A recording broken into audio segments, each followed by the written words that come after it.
Everyone, जय श्री राम। तो आज के लेक्चर में हम स्टार्ट करेंगे क्लास 12th का next topic, photo electric effect. अब यूनिट का नाम क्या था हमारे, dual nature of matter and radiation. हमने क्या देखा कि जो लाइट होती है वो वेव तो होती है, मतलब उसमें रेडिएशन तो होती है। इसमें हम प्रूव करेंगे फोटो इलेक्ट्रिक इफेक्ट में एक्चुअल में मतलब हम क्या प्रूव कर रही है। इसमें हम प्रूव करेंगे कि जो लाइट है ना वो पार्टिकल है। मींस जो प्लैंक्स क्वांटम थ्योरी में हमने ये बताया था ना कि जो लाइट के अंदर फोटॉन्स होते हैं वही पार्टिकल की तरह बिहेव करते, तो इसमें हम प्रूव करेंगे। ठीक है, तो इसको हम प्रूव करेंगे। जो फोटो इलेक्ट्रिक इफेक्ट है, देखो यहाँ पे ये जो इसका श्रेय है ना कि किसने दिया, ये कुछ बहुत सारे 4-5 साइंटिस्ट ने थोड़ा थोड़ा कंट्रीब्यूशन किया हुआ इसमें। तो देखो हर्ट्ज है ना, हर्ट्ज ने तो ये एक्सपेरिमेंट करके दिखाया और उसको सक्सेसफुली एक्सप्लेन किसने किया, आइंस्टीन ने किया। बिल्कुल सक्सेसफुली एक्सप्लेन कर दिया आइंस्टीन ने, और जिसके लिए उसको नोबेल प्राइज भी मिला था। ठीक है, तो एक्सपेरिमेंटल डेमोन्स्ट्रेशन किसने दिया था, हर्ट्ज ने, और इसकी थ्योरी को एक्सप्लेन किसने किया था, आइंस्टीन ने। ठीक है, बाकी और भी साइंटिस्ट है, किसी ने इसका आइडिया दिया, थोड़ा हिंट दिया, बट हम यहाँ पे एक्सपेरिमेंटल स्टडी और थ्योरी को ही इंपॉर्टेंस देते हैं। ठीक है, अब देखो ऐसा नहीं है कि एक्सपेरिमेंटली सिर्फ इन्होंने ही किया था, हर्ट्ज ने, हाल्वर्स ने, लिनार्ड ने भी किया था, बट उनके एक्सपेरिमेंट में थोड़ी थोड़ी कमी लगा सकते हो कि उनमें थोड़ी थोड़ी कमी थी, जिसकी वजह से थोड़ा और इम्प्रूव किया गया। और हर्ट्ज ने बिल्कुल अच्छे से एक वेल डिफाइंड मॉडल दे दिया फोटो इलेक्ट्रिक इफेक्ट का, जो कि अभी हम बनाएंगे। ठीक है, तो देखो यहाँ पे इन्होंने क्या लिया, हर्ट्ज ने क्या लिया, यहाँ पे एक कैथोड ली, कैथोड सी। ठीक है, फिर एक एनोड लिया, एनोड की प्लेट। ये जैसे दिख रही है ना, एक्चुअल में ऐसे पेज है पूरा का पूरा, मतलब ऐसे प्लेट है, वो रेक्टेंगुलर शेप की हो सकती है, सर्कुलर शेप की हो सकती है, या फिर किसी भी शेप की हो, बट हमें दिख ऐसे लाइन रही है, समझ गए, प्लेट है कोई। फिर यहाँ पे हमने एक ग्लास ट्यूब के अंदर, इवैक्यूएटेड ग्लास ट्यूब के अंदर, इवैक्यूएटेड मतलब कि यहाँ पे वैक्यूम है, यहाँ पे क्वार्ट्ज विंडो लगा दी है। ठीक है, ये क्या है हमारे पास, quartz evacuated, quartz evacuated glass tube. Quartz छोड़ के इवैक्यूएटेड ग्लास ट्यूब लिख सकते हो, या फिर क्वार्ट्ज इवैक्यूएटेड ट्यूब लिख सकते हो।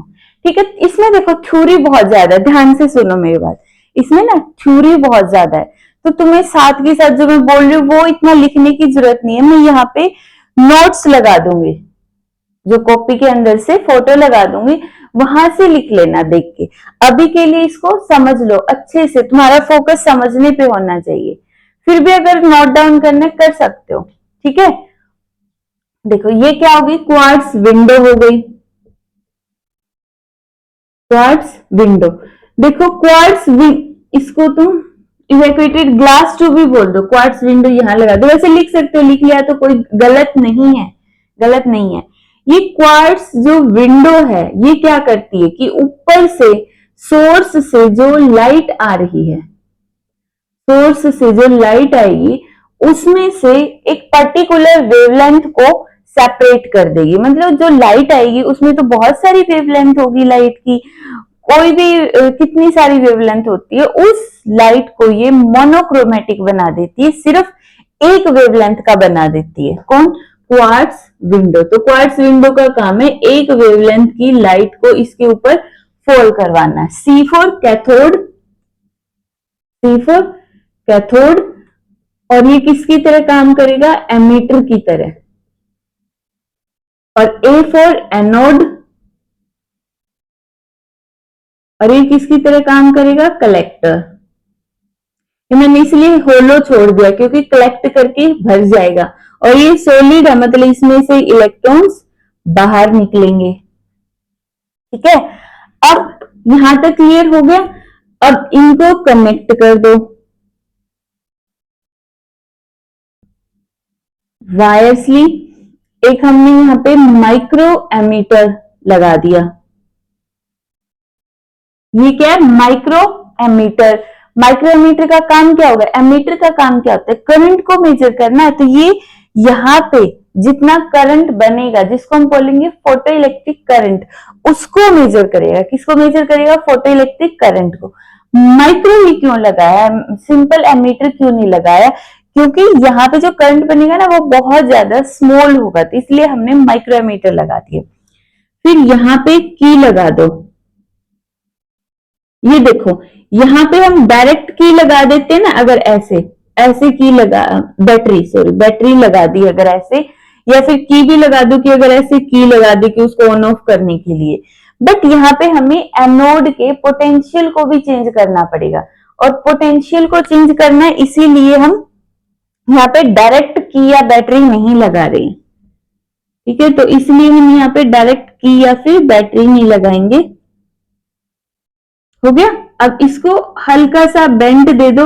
इस बेंड का मतलब है कि वायर ऐसे जा रही है, ऐसे टच करके ही नहीं जा रही है, बिल्कुल ऊपर से ऐसे क्रॉस कर गई। ठीक है, ऊपर से क्रॉस कर गई, इस बेंड का मतलब है। यहां पे एक हमने वोल्ट मीटर लगा दिया। वोल्ट मीटर का काम क्या होगा ये बताना। वोल्ट मीटर का काम क्या है इसका, ये बताना कि एनोड पे कितना पोटेंशियल पहुंच रहा है। नीचे बैटरी लगाएंगे ना, अब बार बार बैटरी को तो बदलेंगे नहीं हम। देखो एक मिनट, इसका यूज अभी समझाऊंगी। ये हमने बैटरी लगा दी है, नेगेटिव इस साइड नेगेटिव रखना है, कोई फर्क नहीं पड़ता, वैसे पॉजिटिव भी कर सकते हो। ये लगा दी हमने, एक साथ में की लगा लो।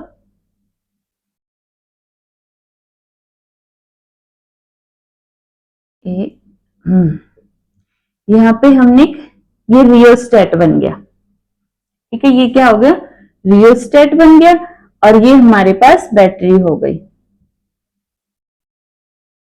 अब देखो ध्यान से, पहले इसका नीचे वाले का यूज देखो, इस वाले पार्ट का। की को ऑफ करके हमने बैटरी कनेक्ट कर दी। अब ये बैटरी मान लेते हैं कि 50 वोल्ट की है। कितने वोल्ट की है? मान लो 50 वोल्ट की है। तो क्या हर बार यहाँ पे 50 वोल्ट पहुंचेगा? अगर हमें चेंज करना पड़ गया तो हम यहाँ पे जो ये रेजिस्टेंस इंक्लूड किया हुआ, रियोस्टेट, रियोस्टेट क्यों लिया? क्योंकि अगर डायरेक्ट रेजिस्टेंस लेते तो बार बार चेंज करना पड़ता कि यहाँ पे इतना रेजिस्टेंस डाल दो, ठीक है, फिर वोल्टेज चेंज हो जाएगी। बार बार निकाल लो और बदलो, निकाल लो और बदलो वोल्टेज को चेंज करने के लिए।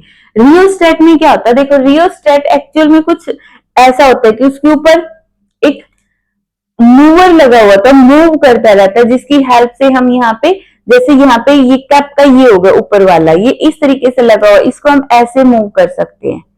और जितना रेजिस्टेंस हमें चाहिए उतना रेजिस्टेंस हमने यहाँ पे लगा दिया। बैटरी के साथ रियोस्टेट, रियोस्टेट मतलब एक तरह से वेरिएबल रेजिस्टेंस लगा दिया। अब इसकी हेल्प से, रियोस्टेट की हेल्प से हमने बैटरी की वोल्टेज चेंज करते रहेंगे। जितनी हमें चाहिए हम उतनी वोल्टेज यहाँ पे दे देंगे। अब हमें कैसे पता चलेगा कि बैटरी का तो हमें पता है कि 50 वोल्ट की फिक्स है, उसके बाद अगर कम ज्यादा हुई तो हमें डायरेक्ट तो नहीं पता चलेगा। किसकी हेल्प से पता चलेगा? Volt meter. क्योंकि जो इन दोनों का कॉम्बिनेशन होगा, जो वोल्टेज को कम करेंगे, वो कहां पे शो होगा? पैरेलल में जो वोल्ट मीटर लगा हुआ है, ये वोल्ट मीटर बताएगा भाई तुम लोग जो ये कांड कर रहे हो ना, रियोस्टेट को आगे पीछे, रियोस्टेट की वैल्यू चेंज करके, रेजिस्टेंस की वैल्यू चेंज करके, तो मैं बता देता हूं। ठीक है, एक तरह से वो कैमरा इन दोनों के ऊपर, इन दोनों के ऊपर क्या है? कैमरा, कि तुम्हारा जो इफेक्ट निकलने वाला है ना तुम दोनों की हरकतों का, वो ये निकलने वाला। तो वोल्ट मीटर पैरेलल में लगा दिया। आई थिंक क्लियर हो गया होगा। ये जो मैंने 4 डॉट लगाए हैं, 2 3 4, इनको बोल दो रिवर्सिंग की, रिवर्सिंग की। ठीक है, इसकी ये तो वैसे सिंपल की है, ये रिवर्सिंग की। ऐसा क्यों? देखो ध्यान से, 2 कैसा है? नेगेटिव है, और ये 3 कैसा है, इधर से देखो गया पॉजिटिव है, 3 हमेशा पॉजिटिव रहेगा और 2 हमेशा नेगेटिव रहेगा। 1 और 4 न्यूट्रल है, यही तो हमें कनेक्ट करके पॉजिटिव नेगेटिव बनानी है। अब कैथोड है, देखो कैथोड पे अगर मुझे नेगेटिव चार्ज करना है, अगर मैं चाहती हूँ यहाँ पे नेगेटिव आ जाए और यहाँ पे पॉजिटिव आ जाए एनोड पे, तो 1 को 2 से कनेक्ट कर दो और 3 को 4 से। 3 को 4 से कनेक्ट किया तो 4 भी पॉजिटिव और ये भी पॉजिटिव। 1 को 2 से कनेक्ट किया तो नेगेटिव, तो 1 भी नेगेटिव और ये भी नेगेटिव। ठीक है, तो इसलिए हम इसको रिवर्सिंग क्यों बोलते हैं, अभी ये तो समझ आ गया। अगर मैं 1 को 3 से जोड़ दूं तो 1 को 3 से जोड़ते ही 1 पे आ गया पॉजिटिव चार्ज, तो यहां पॉजिटिव हो जाएगा। 2 को 4 से जोड़ दूं तो ये नेगेटिव हो जाएगा, ये इसलिए है। ठीक है, समझ आ गया रिवर्सिंग की क्यों बोलते हैं इसको। क्लियर? ओके, तो जब एग्जाम में लिखोगे पहले ही इन सारे पॉइंट्स को यहाँ पे लिख देना कि ये पॉइंट्स है, इनका यूज लिख सकते हो या डायरेक्ट नेम लिख सकते हो। क्लियर? अब देखो, इसमें हमने स्टार्टिंग में तो हम इसको नेगेटिव रखेंगे, ये हमने कनेक्ट कर दी की। ठीक है, 1 नेगेटिव है तो ये नेगेटिव हो गया, ये पॉजिटिव हो गया। अब यहां से जो लाइट गिरी थी, क्वार्ट्ज विंडो ने उसको मोनोक्रोमेटिक बना दिया, तो अब ये क्या करेगी, मेटल की प्लेट पे गिरेगी। लाइट में क्या है, फोटॉन्स। देखो अभी तक ये जो एक्सपेरिमेंट हो रहा है, इनको नहीं पता कि लाइट पार्टिकल है, इनके लिए जस्ट लाइट आ रही है, वो रेडिएशन भी हो सकती है। ठीक है, बस इसने कहा कि लाइट गिरी, अब हमें पता है कि उसमें फोटोन, इसलिए हम मान लेते हैं कि यहां से जो लाइट गिरी उसने इलेक्ट्रॉन्स निकाले, ये इलेक्ट्रॉन्स निकल गए। लाइट गिर रही है, इलेक्ट्रॉन्स निकल रहे हैं, लाइट गिर रही है, इलेक्ट्रॉन्स निकल रहे हैं। लाइट की एनर्जी थोड़ी ज्यादा है, क्योंकि हमें पता है कि एनर्जी किसके इक्वल होती है, work function plus kinetic energy, और काइनेटिक एनर्जी किसके इक्वल होगी, E minus work function, E minus work function. अब जितनी जो एनर्जी है वो इतनी हाई है कि वर्क फंक्शन को निकालने के बाद उसमें काइनेटिक एनर्जी भी बच जाएगी। तो अब इलेक्ट्रॉन के पास काइनेटिक एनर्जी है तो वो भागे जाएंगे, क्यों, क्योंकि इधर नेगेटिव है, बार बार इलेक्ट्रॉन्स निकल रही हैं, रिपल्शन भी हो रही है। ये इलेक्ट्रॉन निकला, दूसरा जैसे ही निकलेगा ये इसको आगे वाले को रिपेल करके और आगे भेज देगा, आगे ये इसको फिर और आगे भेज देगा, ऐसे रिपल्शन भी हो रही है। उसके बाद ये नेगेटिव इन सारे इलेक्ट्रॉन को रिपेल कर रहा है, प्लस ये पॉजिटिव इसको अट्रैक्ट कर रहा है। कोई अगर मैं पीछे से धक्का मारूं और कोई आगे से पकड़ के खींच ले तो मूवमेंट फास्ट हो जाएगी। तो यहां से इलेक्ट्रॉन को कलेक्ट करने के लिए कौन है, ये हो गया कलेक्टर, कलेक्टर एनोड हो गया।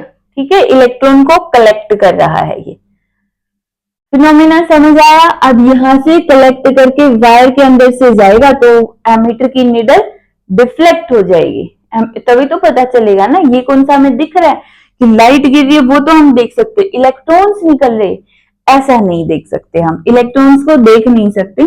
हमारे एमएससी के अंदर एक सर थे, अग्रवाल सर, न्यूक्लियर फिजिक्स के थे, तो वो क्या बोलते थे कि आने वाले टाइम में कुछ ऐसा पॉसिबल हो सकता है कि ऐसे इंस्ट्रूमेंट नॉर्मल लोगों के लिए अवेलेबल हो जाए कि हम देखेंगे ओ देखो इलेक्ट्रॉन जा रहा है, इलेक्ट्रॉन भाग रहा है, तो हम इलेक्ट्रॉन्स को भी देख सकते हैं कि इलेक्ट्रॉन निकल के भाग गया।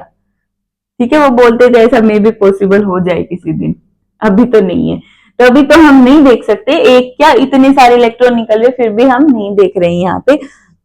बट हाँ, जैसे ही निडल डिफ्लेक्ट होगी तो हमें पता चल जाएगा कि इलेक्ट्रॉन्स आए हैं, कहां से आएंगे, ऑब्वियसली एमीटर के अंदर से निकल के आएंगे। तो यहां से यहाँ पे क्या बन जाएगा, करंट बन जाएगा, उस करंट को हम ऑब्जर्व करेंगे, उस करंट का नाम होगा फोटो इलेक्ट्रिक करंट। अगर इलेक्ट्रॉन्स ऐसे आ रहे हैं तो करंट की डायरेक्शन अपोजिट हो जाएगी और उसको हमने नाम दे दिया फोटो इलेक्ट्रिक करंट। ठीक है, समझ गए।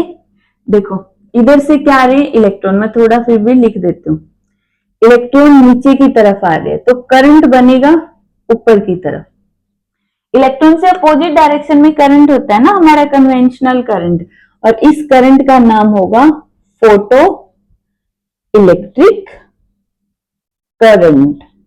और इसके ऊपर हमें स्टडी करनी है पूरे 7 ग्राफ। इजी है सारे के सारे, डोंट वरी, ठीक है। तो समझते चलना, बहुत इजी है। Photo electric current, clear? देखो, अब इसको और डिटेल में समझने के लिए हम इसका ग्राफ फर्स्ट प्लॉट करते हैं। ग्राफ फर्स्ट किस किस के बीच में आएगा? इसकी इंटेंसिटी के लिए, ठीक है। फर्स्ट ग्राफ होगा इसका इंटेंसिटी का। तो देखो,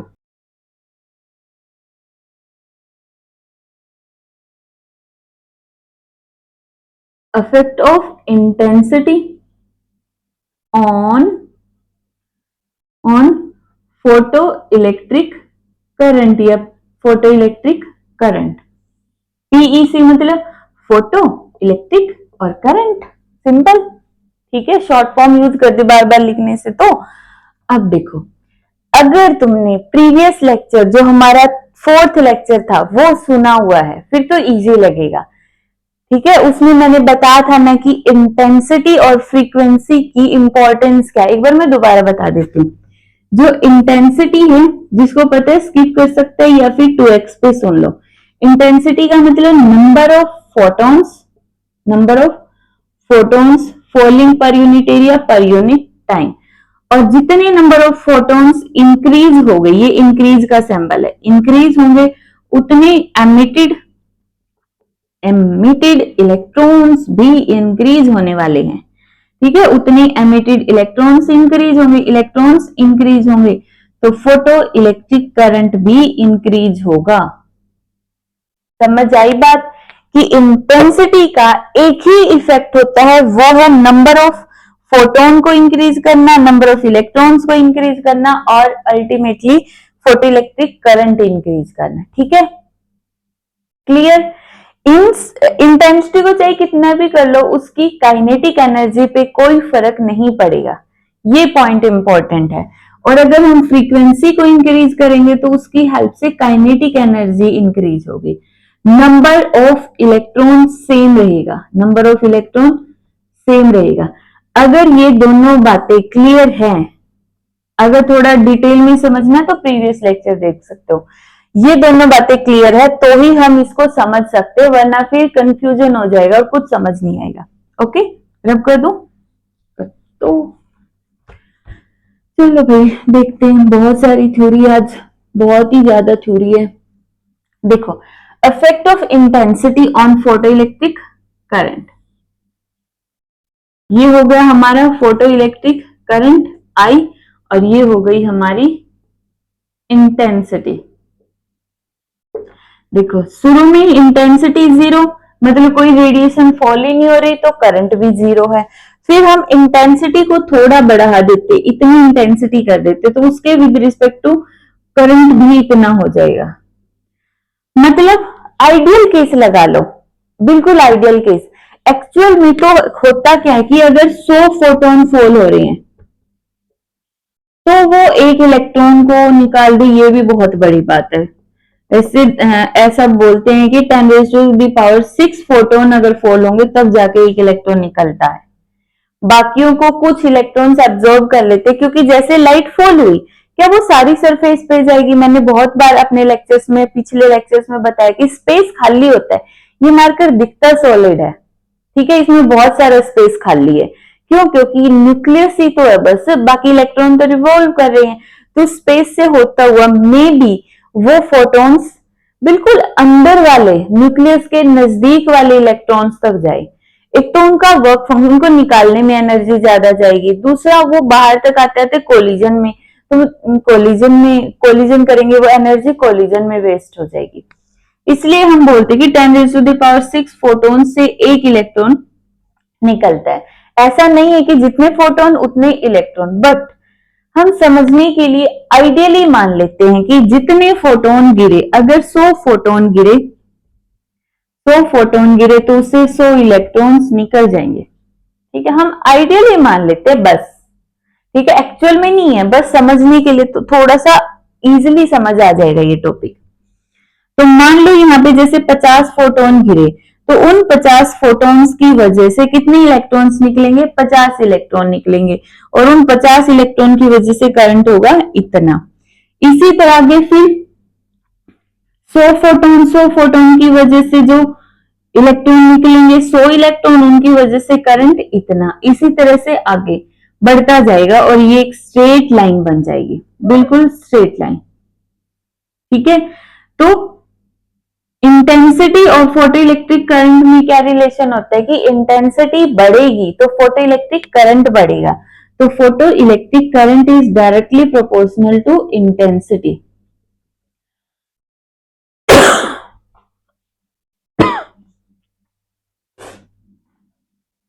ठीक है, photo electric current is directly proportional to intensity. जैसे जैसे इंटेंसिटी बढ़ेगी, इंटेंसिटी का मतलब नंबर ऑफ फोटॉन्स बढ़ेंगे, नंबर ऑफ फोटॉन्स बढ़े तो नंबर ऑफ इलेक्ट्रॉन्स बढ़ेंगे, इलेक्ट्रॉन्स बढ़े तो फोटो इलेक्ट्रिक करंट बढ़ेगा। क्लियर? थ्योरी मैं यहाँ पे लगा दूंगी, थ्योरी अपनी उतार लेना जो तुम्हें बोर्ड्स में एग्जाम में लिखनी है। क्लियर? नेक्स्ट ग्राफ, पहला ग्राफ और सबसे इजी ग्राफ, सबसे इजी एक्सप्लेनेशन इसी की है। हो गया? अब नेक्स्ट पे मूव करते हैं। सेकंड ग्राफ हो गया ना? नहीं हुआ तो वीडियो को पॉज करके कर लो। मैं यहाँ पे पेज लगा दूंगी, उससे अपना नोट डाउन कर लो। सेकंड ग्राफ है हमारा, यहां पे हमें देखना है effect of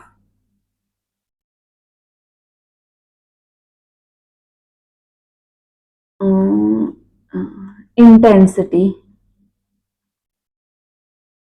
on photo electric current. अरे ये तो फर्स्ट वाला ही है, बट थोड़ा चेंज कर देते हैं। विद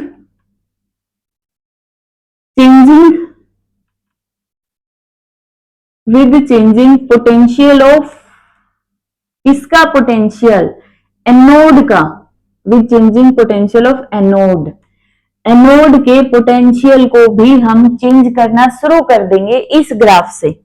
पहले वाले में डायरेक्ट रिलेशन था इंटेंसिटी का फोटो इलेक्ट्रिक करंट के साथ, बट अब हम क्या करेंगे, एनोड के पोटेंशियल को भी चेंज करते करेंगे साथ में। ठीक है, इजी है, बहुत बहुत इजी है। ठीक है, बस इसमें कंफ्यूजन पता है क्या होती है कि थ्योरी में क्या लिखे, और वो प्रॉब्लम मैंने तुम्हारी सॉल्व कर दी कि मैं नोट्स दे दूंगी एज इट इज बनाए हुए फ्री में, इधर ही यूट्यूब पे। ठीक है, तो अब देखो, ये होगा हमारा फोटो इलेक्ट्रिक करंट और ये होगा हमारा पोटेंशियल। अब इंटेंसिटी को कहां लिखे, तो देखो यहाँ पे इंटेंसिटी अलग अलग होगी, पोटेंशियल भी अलग अलग होगा। इनिशियली हम मान सकते हैं कि यहाँ पे हम 3 इंटेंसिटी यूज करेंगे, I3 ग्रेटर देन I2 से और ग्रेटर देन I1 से। मतलब हम 3 इंटेंसिटी की लाइट लेंगे, पहले वाली की जो लाइट होगी वो कम इंटेंसिटी की है, सेकंड की और ज्यादा, थर्ड की और ज्यादा इंटेंसिटी है। मतलब जो फर्स्ट लाइट है उसके नंबर ऑफ फोटॉन्स कम है, नंबर ऑफ फोटॉन्स कम है, इधर नंबर ऑफ फोटॉन्स इंक्रीज हो गए, इधर और भी ज्यादा इंक्रीज हो गए। तो I3 में नंबर ऑफ फोटॉन्स बहुत ज्यादा है। क्लियर? ठीक है, तो देखो अभी हमने ले लिया I1 इंटेंसिटी। अब इसको समझने के लिए ना एक ही तरीका है, वही कि मान लो 100 फोटोन फॉल हो रहे हैं तो 100 ही इलेक्ट्रॉन बाहर निकालेंगे। अगर ऐसा मानोगे तो थोड़ा सा इजीली समझ आ जाएगा। अगर ये सोचोगे इसकी एफिशिएंसी कितनी होगी, अगर 100 फोटोन गिरे, 1000 फोटोन गिरे, 1 मिलियन फोटोन गिरे, 100 मिलियन फोटोन गिरे, तो कितने इलेक्ट्रॉन निकलेंगे, तो वहां पे अगर कैलकुलेशन करोगे तो फिर टॉपिक गया, फिर नहीं समझ आएगा। ठीक है, तो हम मान लेते हैं जितने फोटोन गिर रहे हैं उतने इलेक्ट्रॉन भी निकलेंगे। तो इनिशियली मान लेते हैं पोटेंशियल है 0। ठीक है, मैं इधर थोड़ा सा लिख देती हूँ, इनिशियली पोटेंशियल कितना पुट कर दो, 0। अगर स्टार्टिंग में पोटेंशियल 0 है एक सेकेंड, गलत नहीं हुआ है, गलत नहीं हुआ है, बस थोड़ा मुझे स्पेस चाहिए था।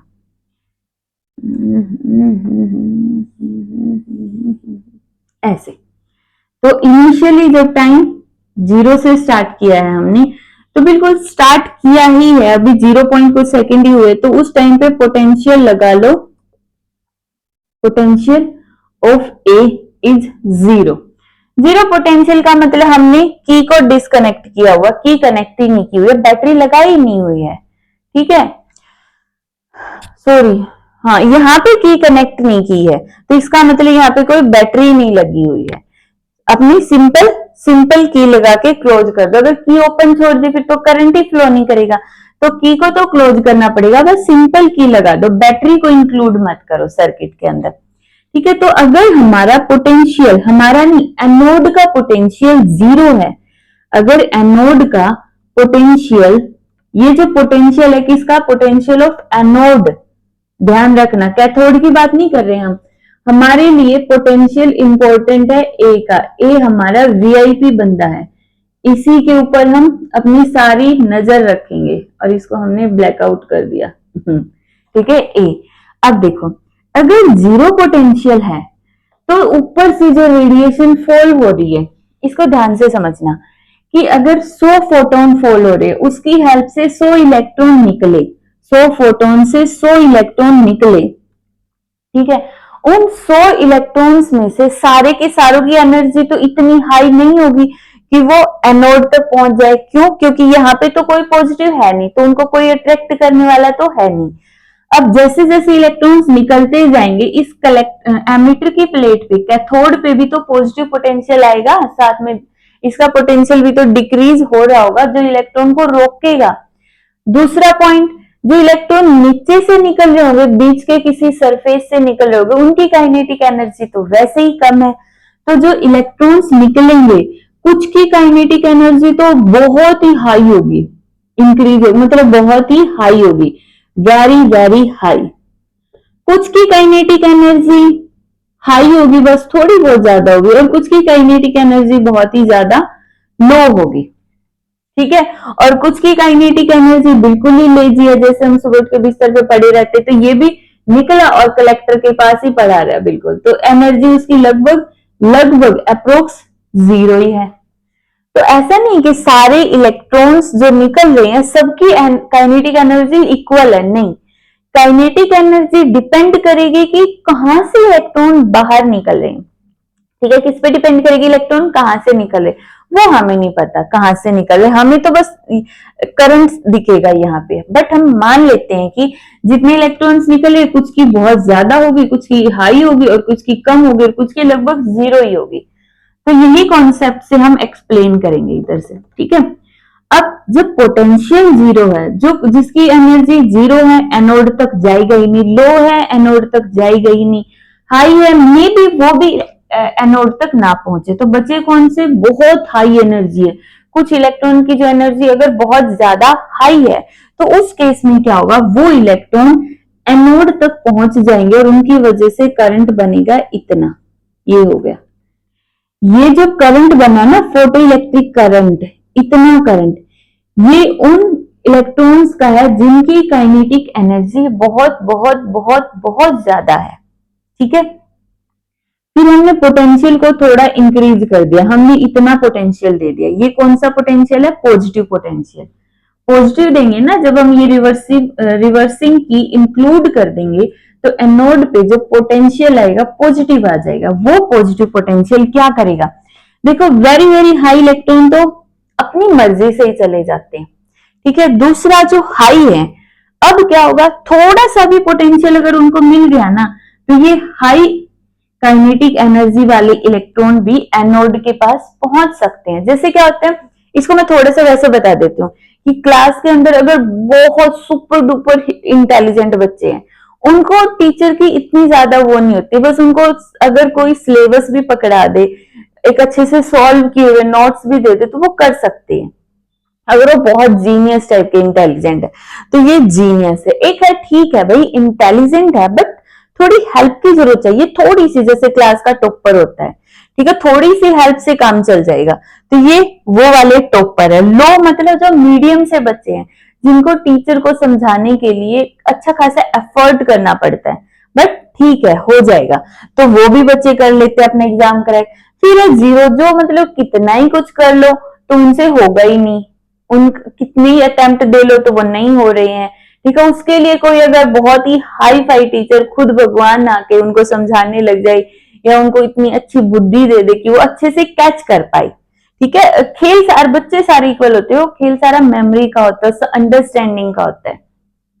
तो अगर उनकी अंडरस्टैंडिंग अच्छी हो गई, सरस्वती मैया ने उन पे कृपा कर दी, तो वो भी पहुंच जाते हैं। अगर उनको अच्छा टीचर मिले तो ये लगभग जीरो काइनेटिक एनर्जी वाले भी पहुंच जाएंगे। ठीक है, तो ये भी पहुंच जाएंगे। बस यही था, यही सारा खेल था स्टूडेंट्स वाला। तो ऐसा ही केस यहाँ पे है। थोड़ा सा भी पॉजिटिव पोटेंशियल दिया, वेरी हाई वाले अपने आप चले गए, हाई एनर्जी वाले भी इलेक्ट्रॉन्स आने लग गए। तो इतना तो करंट था वेरी वेरी हाई इलेक्ट्रॉन्स की वजह से। फिर थोड़ा और इतना करंट, मतलब यहाँ पे ये डॉट मैं यहाँ क्यों लगा रही हूँ, क्योंकि एक्स कोऑर्डिनेट और वाई कोऑर्डिनेट दोनों को मिला के ग्राफ बनेगा ना, इसलिए ये बन जाएगा इधर। फिर थोड़ा और पोटेंशियल इंक्रीज कर दो, जैसे ही थोड़ा और पोटेंशियल इंक्रीज किया तो क्या होगा, ये लो वाले इलेक्ट्रॉन भी चले जाएंगे, ये लो एनर्जी वाले इलेक्ट्रॉन भी, लो काइनेटिक एनर्जी ना, वो भी क्रॉस कर जाएंगे, इधर पहुंच गए।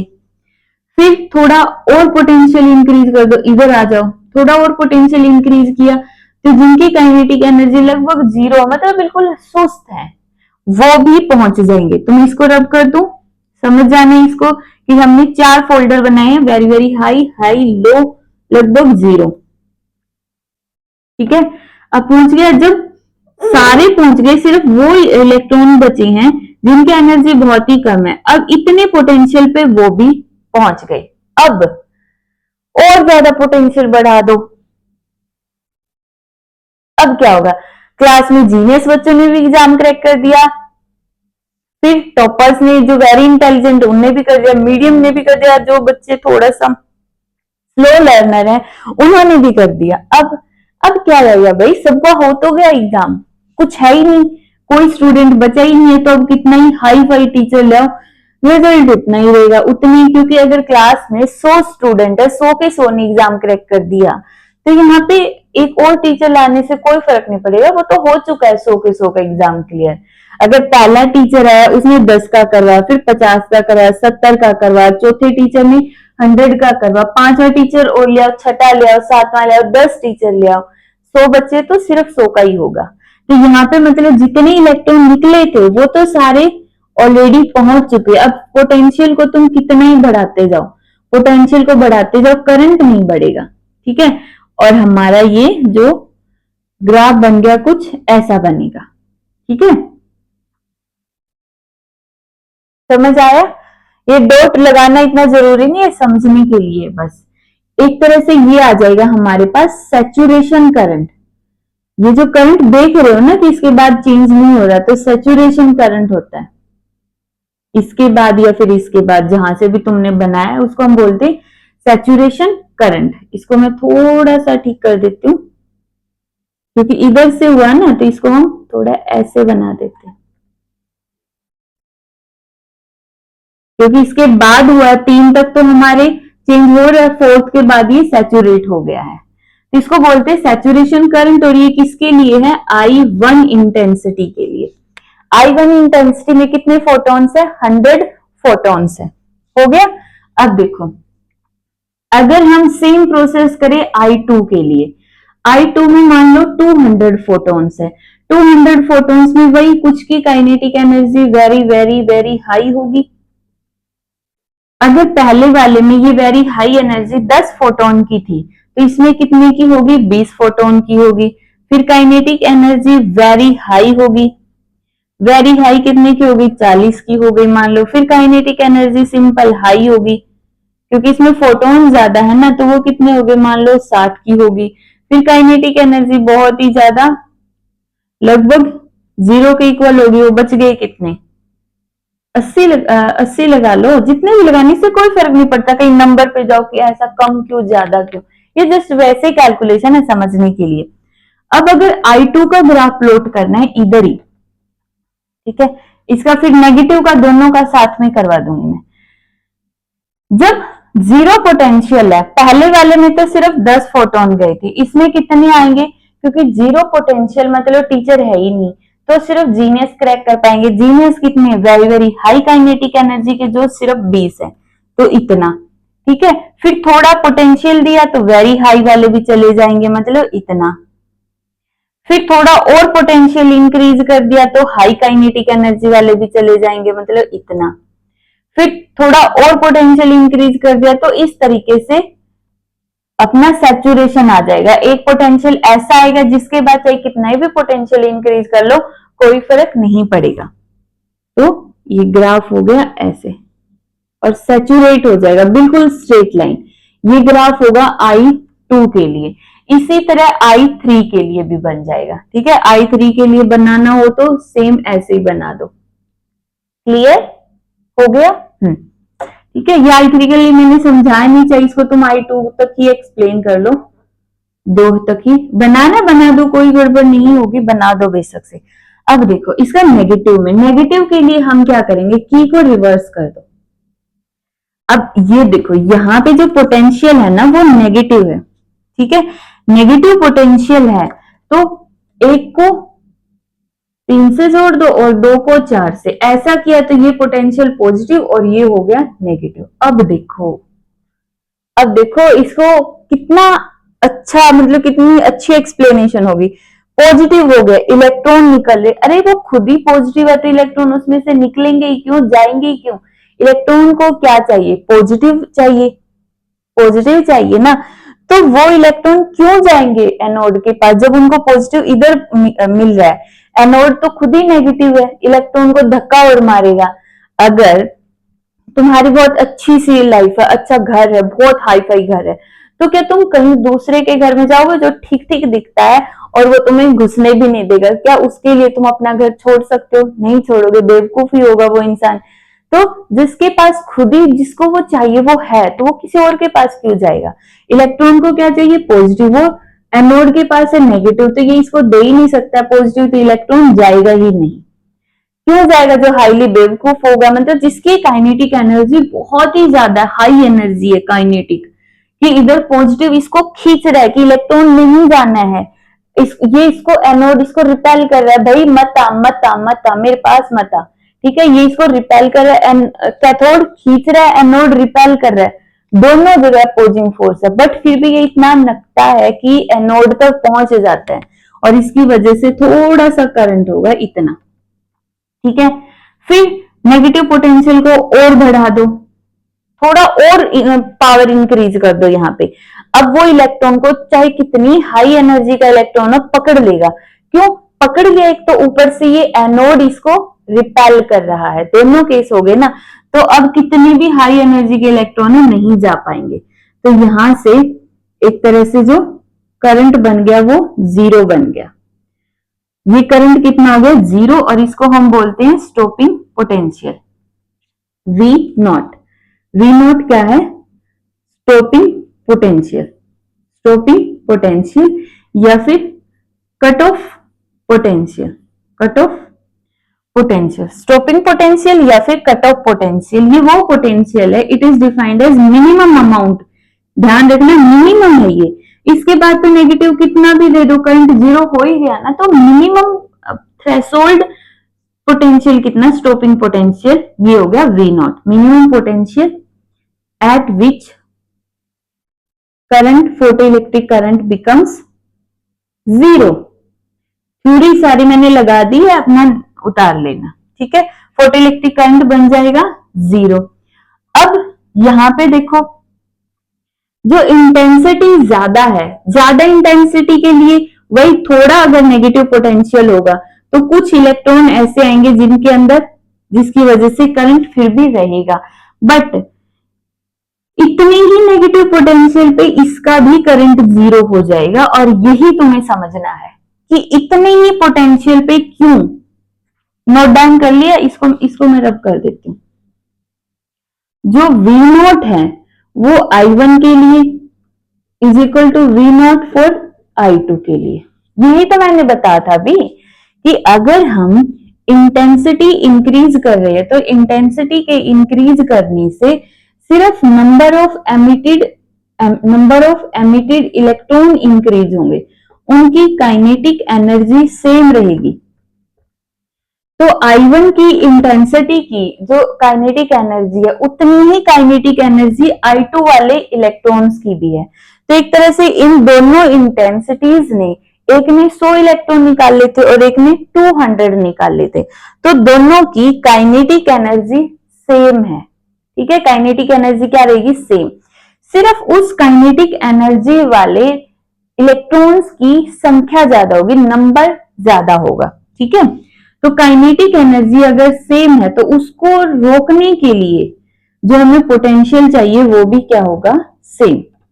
दोबारा बता देती हूँ, स्टॉपिंग पोटेंशियल सेम क्यों है? क्योंकि जितने भी इलेक्ट्रॉन दोनों ने निकाले, चाहे इसने 200 निकाले इसने 100 निकाले, तो उनकी काइनेटिक एनर्जी सेम होगी। बस इसमें ये मान लो कि 10 जूल एनर्जी है, इसमें 10 इलेक्ट्रॉन की होगी, इसमें 20 इलेक्ट्रॉन की होगी, इतना ही फर्क होगा बस।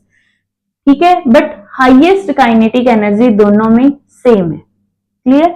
तो दोनों में काइनेटिक एनर्जी सेम है, तो दोनों को रोकने के लिए, अब देखो, अगर एक दीवार है, 6 फुट की दीवार है, अब जो उस साइड से कोई बच्चे आ रहे हैं वो 4 फुट के हम मान लो, तो वो एक बच्चा आए 4 फुट का या 10 बच्चे आए या 20 बच्चे आए, वो 6 फुट की दीवार उनसे बड़ी रहेगी, वो उसको क्रॉस नहीं कर सकते। ठीक है, कूद के या हेल्प लेके जाना वो अलग बात है, बट यहाँ पे एक आइडियल केस मान के चलते कि उनको चल के क्रॉस करना है। ठीक है, उछलना नहीं है, बस ऐसे क्रॉस करके देखना नहीं होगा ना, तो वो जो दीवार है वो चाहे 4-4 फुट के कितने भी 100 बच्चे भी इकट्ठा हो जाए फिर भी वो डायरेक्ट क्रॉस नहीं कर सकते। तो यही है, इसमें नंबर ऑफ इलेक्ट्रॉन्स बढ़ रहे हैं, सिर्फ उनकी एनर्जी नहीं बढ़ रही है, इसलिए स्टॉपिंग पोटेंशियल सबके लिए सेम है। तो ये था हमारा सेकंड ग्राफ, नोट डाउन करो इसको।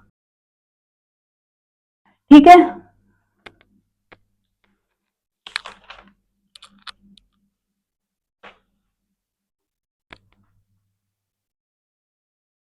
थर्ड ग्राफ है हमारा। थर्ड ग्राफ में हम इंटेंसिटी की जगह देखेंगे फ्रीक्वेंसी। थर्ड ग्राफ के अंदर हम इंटेंसिटी की जगह लिख देंगे frequency. On photo electric current with changing potential of anode. तो देखो, वीडियो थोड़ा लंबा होगा, इसको 2 पार्ट में बना दूंगी।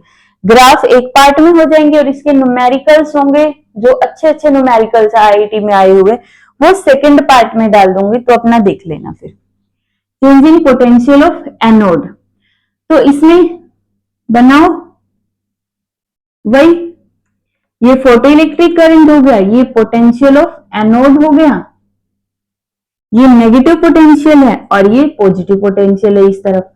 अब फ्रीक्वेंसी चेंज, मतलब इंटेंसिटी सेम है, सभी की इंटेंसिटी सेम है। पहले वाले में फ्रीक्वेंसी सेम थी, जो इंटेंसिटी गिर रही है ना उनकी फ्रीक्वेंसी सेम थी। फ्रीक्वेंसी सेम मतलब अगर वो व्हाइट ब्लू लाइट है तो वो सारे ब्लू लाइट के सोर्स थे, बस उनकी इंटेंसिटी ज्यादा थी, कोई कम वाट का था कोई ज्यादा वाट का था। ठीक है, फ्रीक्वेंसी सेम थी।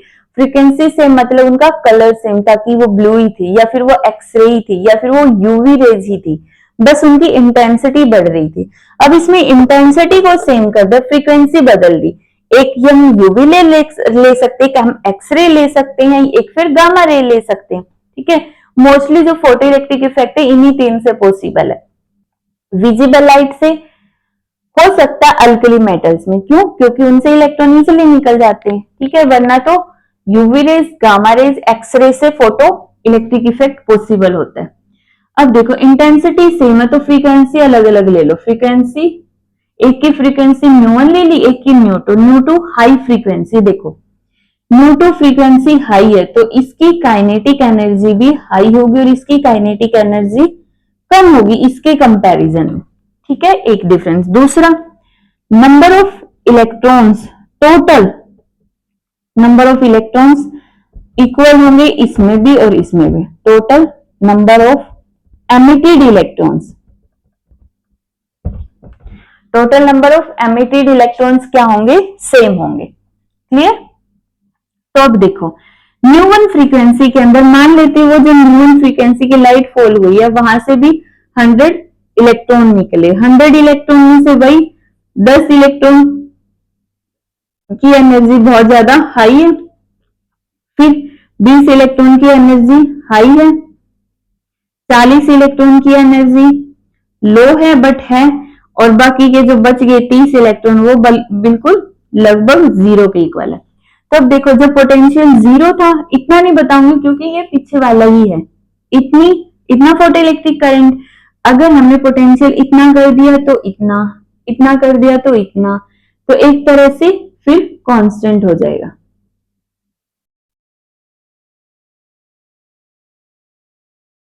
ठीक है, इसको मैं थोड़ा सा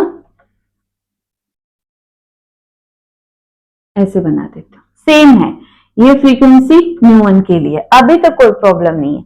अब देखो जब हम न्यू टू फ्रीक्वेंसी के लिए देखेंगे, फ्रीक्वेंसी बढ़ गई तो इलेक्ट्रॉन अभी भी यहाँ पे कितने 100 इलेक्ट्रॉन ही है, इलेक्ट्रॉन 100 ही है, बस उनकी एनर्जी हाई है। सिर्फ 10 इलेक्ट्रॉन ऐसे जिनकी एनर्जी वेरी वेरी हाई है, 10 की बजाय यहाँ पे बोल सकते हो फ्रीक्वेंसी बढ़ी है तो 20 इलेक्ट्रॉन ऐसे हो गए जिनकी एनर्जी बहुत ही ज्यादा है, और फिर 30 इलेक्ट्रॉन ऐसे होंगे जिनकी एनर्जी हाई है, फिर 40 इलेक्ट्रॉन ऐसे होंगे जिनकी एनर्जी लो है, और बच गए कितने 10 इलेक्ट्रॉन ऐसे होंगे जिनकी एनर्जी लगभग जीरो है। नंबर ऑफ इलेक्ट्रॉन सेम है, बस वो जो इलेक्ट्रॉन्स निकल रहे हैं ना उनकी एनर्जी अलग अलग है इसमें भी।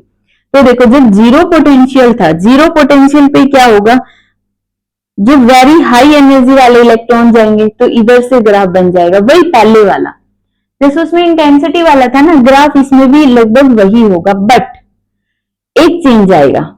वो चेंज क्या आएगा, ये जो करंट बना है सैचुरेशन करंट, यहां से सैचुरेशन आ गया ना, इसके बाद तो करंट बढ़ ही नहीं रहा है, स्ट्रेट लाइन है, इतना ही है, ये स्ट्रेट लाइन है, तो दोनों के अंदर यही होगा, दूसरे वाले ने भी ऐसे किया और इसमें मिक्स हो जाएगा। ऐसा क्यों, क्योंकि ये जो करंट है ना वो मान लो 100 इलेक्ट्रॉन्स की वजह से, तो दोनों में है कितने टोटल 100 ही तो है, वो तो कम पोटेंशियल पे करंट इसमें ज्यादा होगा इसमें कम होगा। क्यों, क्योंकि अगर हम इतना पोटेंशियल ले, इस पोटेंशियल पे इसमें सिर्फ 20 इलेक्ट्रॉन की वजह से करंट है और इसमें 30 इलेक्ट्रॉन की वजह से करंट है। अगर बिल्कुल जीरो पोटेंशियल पे देखे तो इसमें 10 इलेक्ट्रॉन और इसमें 20 इलेक्ट्रॉन, और ये 20 इलेक्ट्रॉन की वजह से, ये 30 इलेक्ट्रॉन की वजह से। ठीक है, कम पोटेंशियल पे तो इनका करंट अलग अलग होगा। ठीक है, इंटेंसिटी सेम होते हुए भी करंट अलग होगा अगर पोटेंशियल कम है, बट अगर हम हाई पोटेंशियल की बात करें तो दोनों का जो सैचुरेशन करंट है, कौन सा करंट है, सैचुरेशन करंट है, वो सेम हो जाएगा। क्यों, क्योंकि सैचुरेशन करंट किसकी वजह से होता है, सैचुरेशन करंट होता है कि जितने इलेक्ट्रॉन हैं निकले हैं वो सारे के सारे एनोड तक पहुंच गए, जितने इलेक्ट्रॉन निकले सारे के सारे अगर एनोड तक पहुंच गए तो उस सिचुएशन के अंदर जितना करंट बनना था बन गया, उसको हम सैचुरेशन पॉइंट बोलते हैं, कि जितने इलेक्ट्रॉन थे वो सारे पहुंच गए सैचुरेशन करंट। अब कितनी पोटेंशियल बढ़ाते जाओ करंट सेम रहेगा, बिल्कुल सेम रहेगा। हो गया, हाँ अब देखो क्लियर हो गया ये। अब अगर हम नेगेटिव पोटेंशियल नेगेटिव देंगे तो इसका ग्राफ वही पहले समझाया हुआ है ना, ऐसे ही बनेगा नेगेटिव, कोई फर्क नहीं है कि कुछ इलेक्ट्रॉन ने क्रॉस कर लिया और फिर एक पोटेंशियल ऐसा आएगा जब जीरो हो जाएगा। अब इसका देखो सेकंड वाले का, इसका भी इसी तरह बनता आएगा बट ये इस जगह टच करेगा। क्यों अलग क्यों होगा इसका स्टॉपिंग पोटेंशियल सेकंड वाले का, क्योंकि इसको रोकने के लिए जो 20 इलेक्ट्रॉन्स है उनकी एनर्जी इन 10 इलेक्ट्रॉन से ज्यादा है। क्यों ज्यादा है, क्योंकि इनकी फ्रीक्वेंसी ज्यादा है। दोबारा देखो, स्टॉपिंग पोटेंशियल V2 का ग्रेटर होगा स्टॉपिंग पोटेंशियल ऑफ V1 से। क्यों, क्योंकि इनकी जो इलेक्ट्रॉन की एनर्जी है, इलेक्ट्रॉन की एनर्जी ग्रेटर है इसके इलेक्ट्रॉन की एनर्जी के। ठीक है, क्यों? क्योंकि इसकी फ्रीक्वेंसी ज्यादा है फ्रीक्वेंसी से। जो यहां से फर्स्ट वाली फ्रीक्वेंसी है, इससे जो इलेक्ट्रॉन्स निकलेंगे उनकी एनर्जी कम होगी इससे जो इलेक्ट्रॉन निकले उनसे। अब एनर्जी का ही तो सारा खेल है। अगर इस फ्रीक्वेंसी से न्यून से काइनेटिक एनर्जी कम है तो उसको रोकने के लिए जो एनर्जी हमें चाहिए, जो हम पोटेंशियल देंगे, वो भी तो कम होगा। और अगर इसको रोकने के लिए हमें पता है इसकी एनर्जी ज्यादा है तो उसको रोकने के लिए पोटेंशियल भी ज्यादा देना पड़ेगा। इसलिए इसका स्टॉपिंग पोटेंशियल होगा यहाँ पे -μ2, थोड़ा ज्यादा होगा। सैचुरेशन करंट दोनों का सेम, स्टॉपिंग पोटेंशियल दोनों का अलग। ठीक है, हो गया। देखो अब इसमें एक पॉइंट हो रहा है, यहाँ पे जो हमारी काइनेटिक एनर्जी होगी वो होती है EV नॉट के इक्वल। ठीक है, EV नॉट क्यों? क्योंकि हमें पता है ये किसके इक्वल होगा, चार्ज इनटू पोटेंशियल। कौन? Work done. और यही वर्क डन किसके फॉर्म में स्टोर हो रहा है, काइनेटिक एनर्जी प्रोवाइड कर रहा है। मतलब जो चार्ज इनटू पोटेंशियल है, हम यहां से पोटेंशियल दे रहे, एनर्जी नहीं दे रहे डायरेक्ट। अरे रुक जाओ, इनकी काउंटर में हम एनर्जी नहीं दे रहे कि इन इलेक्ट्रॉन की एनर्जी अगर 10 जूल है उनको रोकने के लिए अपोजिट डायरेक्शन में एनर्जी लगा दो, नहीं, हम दे रहे पोटेंशियल। पोटेंशियल दे रहे हैं, चार्ज इन पे खुद पे है तो उस पोटेंशियल की वजह से इलेक्ट्रॉन रुक गई। तो काइनेटिक एनर्जी किसकी इक्वल होगी, चार्ज इनटू पोटेंशियल। कौन सा पोटेंशियल, स्टॉपिंग पोटेंशियल। तो हमारी जो आइंस्टीन की फोटोइलेक्ट्रिक इक्वेशन है वो क्या बन गई, kinetic energy is equal to E minus work function, EV naught is equal to कितना होगा, E माइनस वर्क फंक्शन। तो काइनेटिक एनर्जी की जगह लिख दो EV नॉट। हो गया थर्ड वाला ग्राफ भी। नेक्स्ट देखो, ग्राफ है हमारा variation of stopping potential and kinetic energy with frequency. ये हमारा ग्राफ थर्ड है और काइनेटिक एनर्जी के साथ ग्राफ 4 बोल सकते हो। ठीक है, दोनों सेम बनेंगे। अब देखो यहां पे हम स्टॉपिंग पोटेंशियल बोल देते हैं। ठीक है, इक्वेशन देखो, इक्वेशन क्या थी हमारे पास, अगर मैं इधर लिख दूं तो EV naught is equal to E minus work function, यही थी।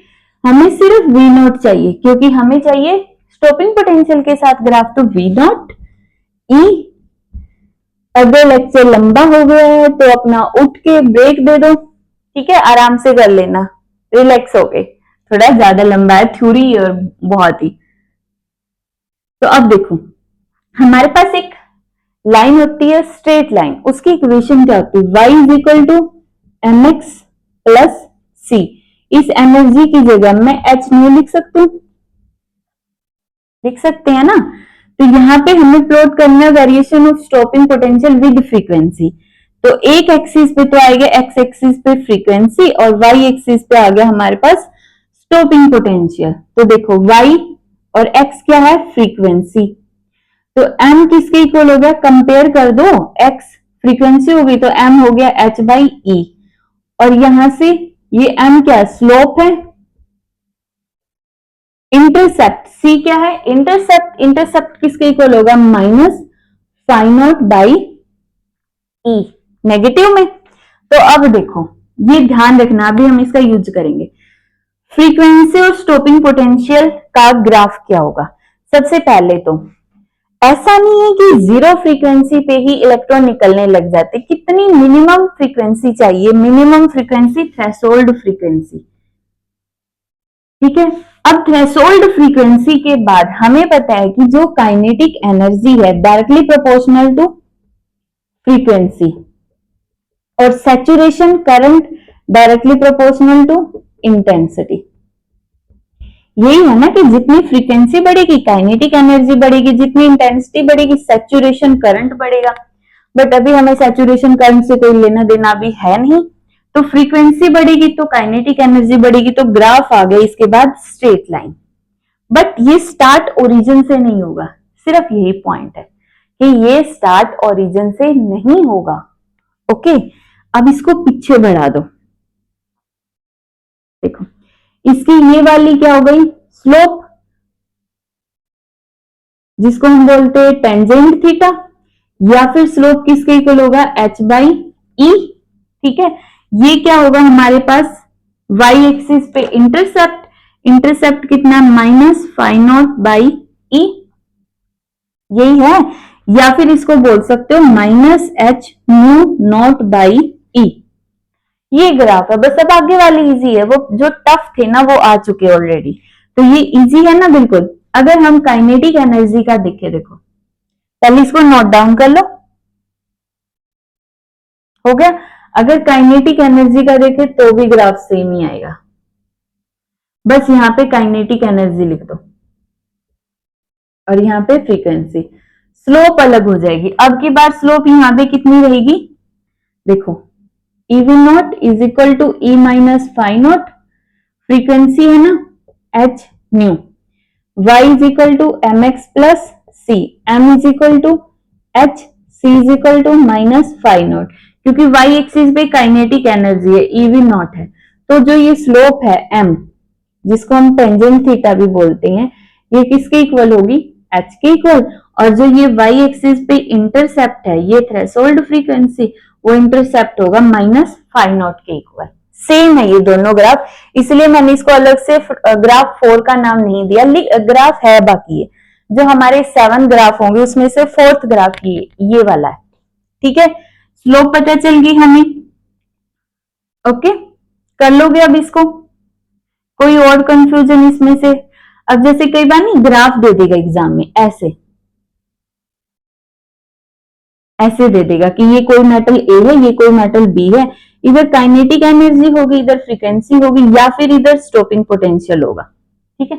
पूछ लेगा कि कौन से मेटल में से इलेक्ट्रॉन को निकालने में ज्यादा एनर्जी चाहिए, तो देखो इसकी थ्रेशोल्ड फ्रीक्वेंसी ये है और इसकी ये है, और इसकी थ्रेशोल्ड फ्रीक्वेंसी ग्रेटर है, जैसे जैसे हम उस तरफ जाएंगे फ्रीक्वेंसी बढ़ती जाएगी, तो इसकी फ्रीक्वेंसी ज्यादा, तो इसमें से इलेक्ट्रॉन को निकालने के लिए हमें ज्यादा एनर्जी देनी पड़ेगी इसके कंपैरिजन में, ठीक है। कर लोगे ग्राफ, ठीक है। एक और पॉइंट इधर से, इसमें से न्यूमेरिकल करवाऊंगी मैं नेक्स्ट लेक्चर के अंदर, जिसमें ये होगा कि h की वैल्यू हम डायरेक्ट जो पुट करते हैं ना 6.6 इंटू 10⁻⁻34, डायरेक्ट पुट नहीं करनी, इसमें से निकालनी पड़ेगी, वो तुम्हें स्लोप दे देंगे या ग्राफ से तुम्हें स्लोप निकालनी पड़ेगी। उस स्लोप h की वैल्यू किसके इक्वल होगी, स्लोप इंटू ई, यही होगा ना, h किसके इक्वल होगा, m इंटू ई, m इंटू ई। तो ऐसे क्वेश्चन भी इसके अंदर हम करेंगे जिसमें ये डायरेक्ट ना लिखनी हो h की वैल्यू, जबकि हमें निकालनी पड़ेगी कि h की वैल्यू है कितनी, तो उसके लिए तुम्हें स्लोप को और e को मल्टीप्लाई करना पड़ेगा, और वर्क फंक्शन निकालना है तो इंटरसेप्ट को और e को, क्योंकि यहां से वर्क फंक्शन ये किसके इक्वल है, इंटरसेप्ट, तो यहां से work function is equal to e into intercept, ठीक है। तो इस तरह से तुम्हें वर्क फंक्शन भी निकालना पड़ेगा और h की वैल्यू भी निकालनी पड़ेगी, और जब एग्जाम में करोगे ये ग्राफ, तो ये सारा प्रोसीजर मतलब जो भी तुमने लिखा लिखना पड़ेगा, नोट डाउन करना पड़ेगा। हो गए दोनों ग्राफ, ठीक है। नेक्स्ट ग्राफ देखो, 5th ग्राफ हो गया, बस अब तो 5-7 मिनट का हो रहता होगा। ग्राफ नंबर 5 देखो, नेक्स्ट है हमारे पास 5th ग्राफ है, photo electric current with intensity, ये हो गया फोटो इलेक्ट्रिक करंट और ये हो गया इंटेंसिटी।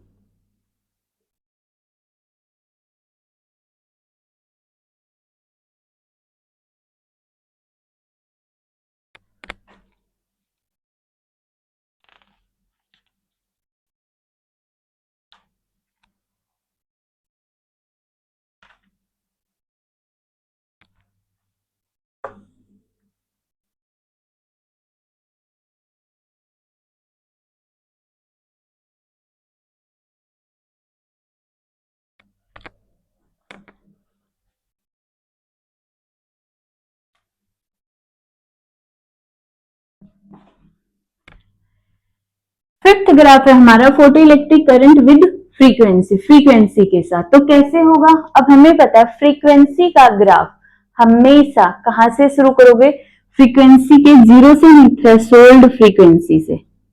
तो ग्राफ इधर से कहीं से शुरू होगा। फिर बताओ क्या फोटो इलेक्ट्रिक करंट फ्रीक्वेंसी पे डिपेंड करता है? नहीं। किस पे डिपेंड करेगा? इंटेंसिटी पे। ठीक है, काइनेटिक एनर्जी फ्रीक्वेंसी पे डिपेंड करती है और फोटो इलेक्ट्रिक करंट इंटेंसिटी पे। तो फोटो इलेक्ट्रिक करंट का फ्रीक्वेंसी से कोई लेना देना है नहीं। जितना फोटो इलेक्ट्रिक करंट अगर हम बोले हाँ ठीक है उसकी हेल्प से इलेक्ट्रॉन निकलेंगे, करंट होगा, तो यहां से शुरू होगा, बट फ्रीक्वेंसी बढ़ाते जाओ, अगर इंटेंसिटी सेम है तो करंट सेम रहेगा। तो फोटो इलेक्ट्रिक करंट फ्रीक्वेंसी के साथ वेरी नहीं करता है। बस यहां से हमें ये पता चलेगा कि इसमें से इतना उसकी काइनेटिक एनर्जी होगी इलेक्ट्रॉन्स की। तो फ्रीक्वेंसी से उन इलेक्ट्रॉन्स की काइनेटिक एनर्जी पता चलती है, ना कि फोटो इलेक्ट्रिक करंट। तो ये वेरी नहीं करता है, कांस्टेंट रहता है। ये देखो कांस्टेंट है ना, इतना ही फोटो इलेक्ट्रिक करंट है, फ्रीक्वेंसी बढ़ रही है। तो इनका आपस में ऐसा कोई रिलेशन है नहीं कि फोटो इलेक्ट्रिक करंट का कोई रिलेशन हो। ठीक है, नेक्स्ट स्टॉपिंग पोटेंशियल या फिर काइनेटिक एनर्जी इधर और इधर इंटेंसिटी, क्या कोई फर्क है? Intensity same straight line. क्यों? क्योंकि इंटेंसिटी का फोटो इलेक्ट्रिक करंट के साथ इफेक्ट होता है, जो हमारा फर्स्ट ग्राफ था। फोटो इलेक्ट्रिक करंट फ्रीक्वेंसी पे डिपेंड नहीं करता और काइनेटिक एनर्जी इंटेंसिटी पे डिपेंड नहीं करती। मैंने अभी बताया था कि जो फोटो इलेक्ट्रिक करंट है directly proportional to intensity, kinetic energy directly proportional to frequency. अगर हम बोले फोटो इलेक्ट्रिक करंट और फ्रीक्वेंसी डिपेंड ही नहीं करते, अगर हम बोले काइनेटिक एनर्जी और इंटेंसिटी डिपेंड ही नहीं करते। अगर इंटेंसिटी को बढ़ाते रहे तो क्या फर्क पड़ता है? उसकी फ्रीक्वेंसी अगर सेम है तो काइनेटिक एनर्जी सेम होगी, कोई रिलेशन है नहीं। इसमें ग्राफ इधर से शुरू होगा क्योंकि इंटेंसिटी जीरो होगी। इंटेंसिटी अगर जीरो है तो भी मे बी बैटरी की वजह से कुछ इलेक्ट्रॉन्स निकल जाए और उसकी वजह से कुछ उनकी काइनेटिक एनर्जी हो। Straight line. फिर टाइम और फोटो इलेक्ट्रिक इफेक्ट, तो ये ग्राफ आएगा कुछ ऐसा, लगभग 10 रेज टू द पावर 9 पे या 10 raise to the power -10 second भी होता है कई बुक में। ये होता है फोटो इलेक्ट्रिक करंट और ये होगा टाइम। ठीक है, कि जैसे जैसे थोड़ा सा भी टाइम निकला करंट बढ़ रहा है बढ़ रहा है बढ़ रहा है, लेकिन एक सेकंड के 10 raise to the power -9 second वाले पार्ट में ही सारे इलेक्ट्रॉन निकल जाएंगे और उसकी वजह से फिर करंट हो जाएगा जीरो। फिर चाहे हम उसको कितना भी ऐसे छोड़ दें करंट इंक्रीज नहीं होगा। ठीक है, क्यों? क्योंकि यहां से जो फोटोन हमने फॉल करवाए वो इलेक्ट्रॉन्स, उनकी वजह से जो इलेक्ट्रॉन्स निकल गए वो एक इलास्टिक कोलिजन होता है। इलास्टिक कोलिजन मतलब जो फोटोन गिरे उन्होंने एकदम से बिना किसी टाइम लैग के सारी की सारी एनर्जी इलेक्ट्रॉन को दे दी और वो इलेक्ट्रॉन भी बिना किसी टाइम लैग के निकल गए। ऐसे फोटोन गिरा, ऐसे इलेक्ट्रॉन निकल रहा है। ठीक है, तो इसके ग्राफ थे, थोड़ा लेक्चर लंबा हो गया बट कोई नहीं, 2 बार में देख के नोट कर लेना अपना, और मैंने नोट्स ऐड कर दिए। ठीक है, कर लेना। ओके।